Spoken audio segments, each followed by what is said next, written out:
for the gang. And that's something that's going to be an interesting kind of side villain, as you will. These Buzz Lightyears are stuck in demo mode, so they're going to be definitely probably not friendly to the toys and could be a stumbling block in the plot. But we have to wait and see how that's going to happen. We know that Tim Allen recently came out and said in an interview that Jessie has a big trouble and she's going to need some help from the toys. So that's very interesting. We don't really know what Jessie is dealing with, but she has a big trouble, according to Tim Allen. So I'm really excited to hear more of the plot as we know it. We know that she is now the lead in Bonnie's room. So she is the leader because we know at the end of Toy Story 4 she was given Woody's sheriff badge. I remember that, and she took over as lead in the room, which is interesting because Dolly was the lead before that. So I don't know if they're going to explain how Dolly steps down from that role or just things change naturally with time. That to me is very fascinating. And also Buzz Lightyear is kind of Jessie's, second in command. I mean, Buzz is just the leader as much as Jessie is. That'll be really interesting to see the dynamic between how Jessie leads the room. And Buzz is there, I'm sure, to support Jessie in that. I can see that happening. I also hear that Bonnie is now 7 or 8 years old, and so that would make her closer to second grade, which means she is a little bit older now. I was thinking about it, and knowing now that Bonnie is 7 or 8 years old, that's only about a year or two from when we last saw her in Toy Story 4. She was 6 years old, or closer to that age. I'm very curious to see what Andy's role would be here, because let's say it was only like a couple years or a few years from Toy Story 4. So Andy was 17 or 18 by the end of Toy Story 3. So by Toy Story 4, maybe he was a little bit older. And I would say he would be in his early 20s for Toy Story 5, given the timeline that we're seeing here for the development of Bonnie. So if Andy's in his early 20s, it's probably not realistic that he has a family with grown kids anymore in this scenario. I mean, it's possible he could be right in the middle or finishing college or working his first job, possibly. But I don't know. I'm not sure what would happen if Andy did come back for Toy Story 5. It'd be really cool to have him make a cameo appearance, or just at least in the story they can tell us what happened to Andy. What is he doing now? Would love to hear more about where Andy's at in the timeline in Toy Story 5, as well as Sid. We saw Sid as a garbage man in Toy Story 3, working a job there. So it's very interesting to see like what happened to Sid, where is he now?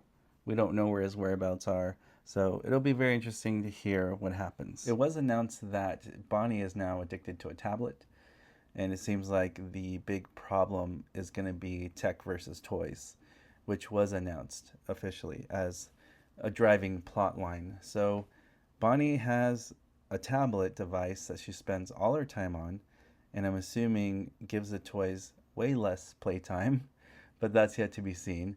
But it was announced recently that the villain is going to be called LilyPad, which is a tablet device.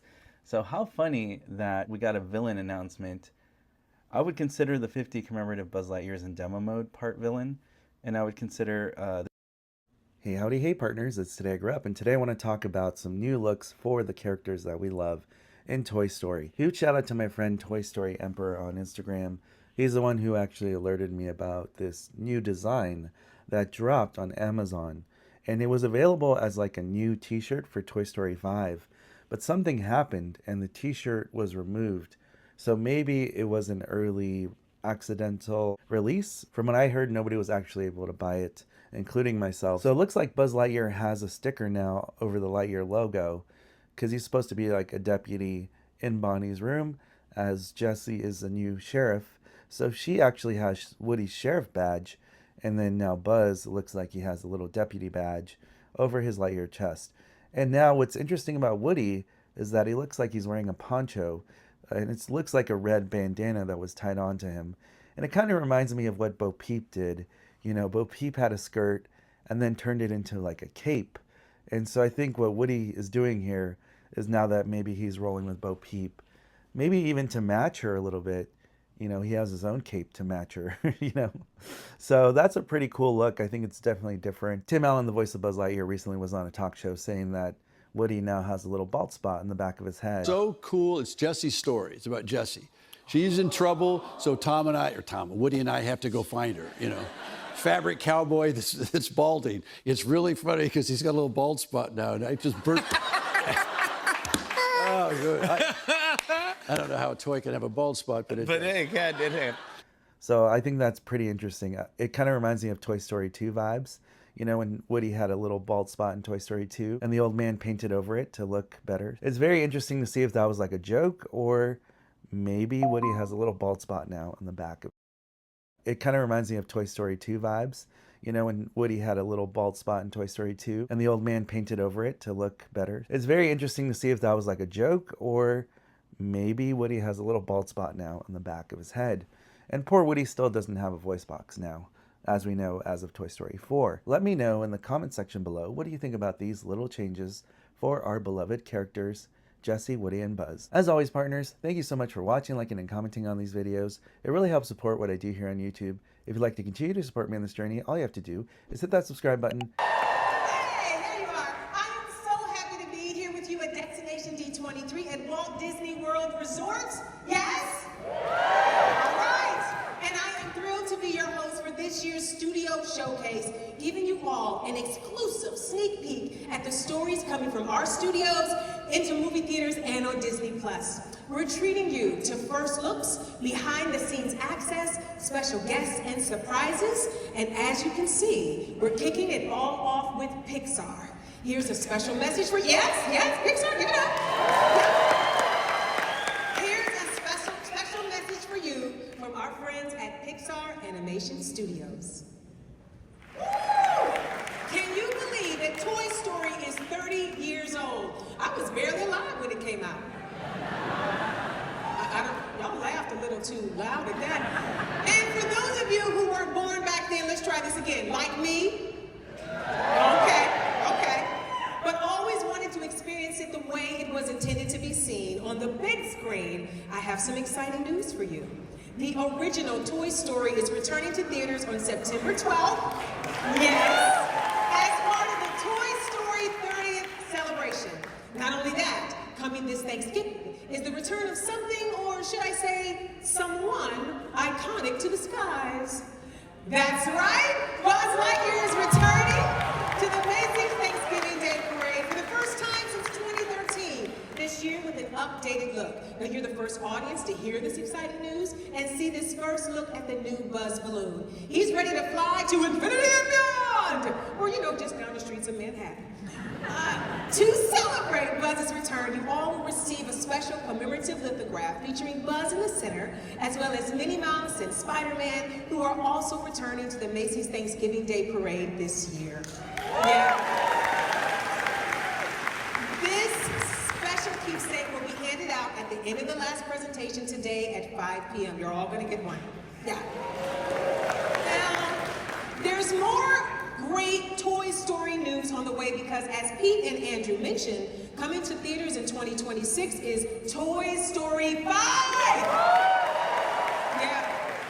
And Tom, Tim, and Joan are all back leading the toys on another great adventure. Only this time around, it's toy meets tech, as the game will face off against a new character in the toy box. Her name is Lily Pad. Look at her. A tech tablet that opens Bonnie's world to a whole bunch of things, especially messaging with friends. But Lily Pad isn't the only new character joining the toys in this film. This is Smarty Pants. A potty training tech toy with all the glamour of a roll of toilet paper and an attitude that lives up to his name.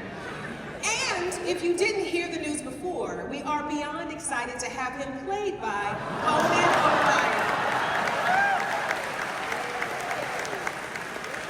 Conan was recently at Pixar, and as you superfans may know, Pixar has a famous red wall where nearly every Pixar voice talent has signed their name. People like Tom Hanks, Owen Wilson, Yvette Nicole Brown.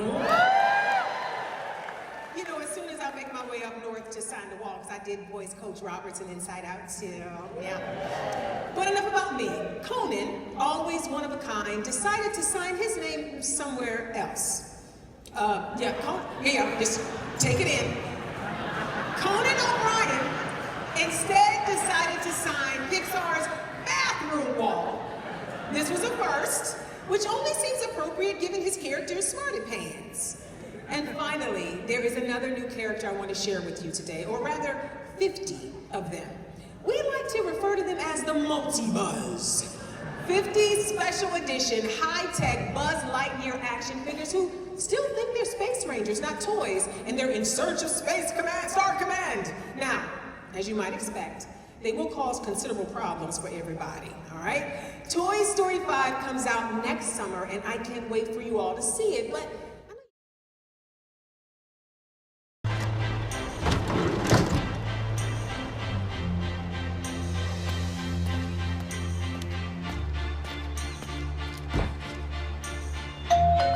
Bonnie, there's a package for you. I was standing,